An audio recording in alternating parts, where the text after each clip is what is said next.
This week, our hearts are with the people of Belgium, as terrorist attacks claimed the lives of more than 30 people.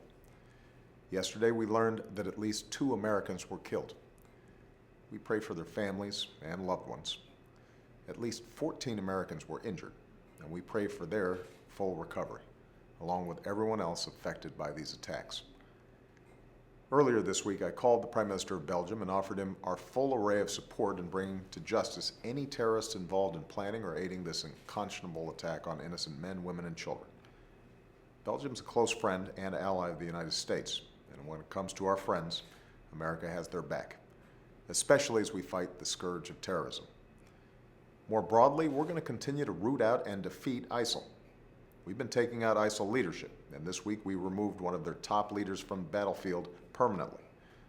A relentless air campaign and support for forces in Iraq and Syria who are fighting ISIL on the ground has allowed us to take approximately 40% of the populated territory that ISIL once held in Iraq. We're supporting Iraqi Security Forces who are beginning to put pressure on the ISIL stronghold of Mosul, and we will not stop until ISIL's safe havens are destroyed.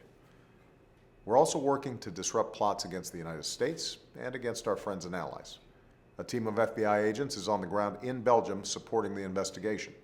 We've ramped up our intelligence cooperation so that we can root out ISIL's operations, and we constantly review our homeland security posture to remain vigilant against any efforts to target the United States. ISIL poses a threat to the entire civilized world. That's why we've been leading a truly global coalition that will be vital to our success. Secretary Kerry is leading an international effort to bring the Syrian war to an end, a critical piece of restoring stability to that war-torn part of the world. And next week, dozens of world leaders will come here to Washington for a summit focused on nuclear security. We'll use that opportunity to also review our joint efforts against ISIL and to make sure the world remains united in this effort to protect our people.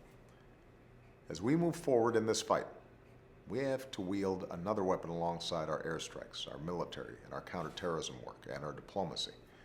And that's the power of our example. Our openness to refugees fleeing ISIL's violence. Our determination to win the battle against ISIL's hateful and violent propaganda, a distorted view of Islam that aims to radicalize young Muslims to their cause. In that effort, our most important partners are American Muslims. That's why we have to reject any attempt to stigmatize Muslim Americans and their enormous contributions to our country and our way of life.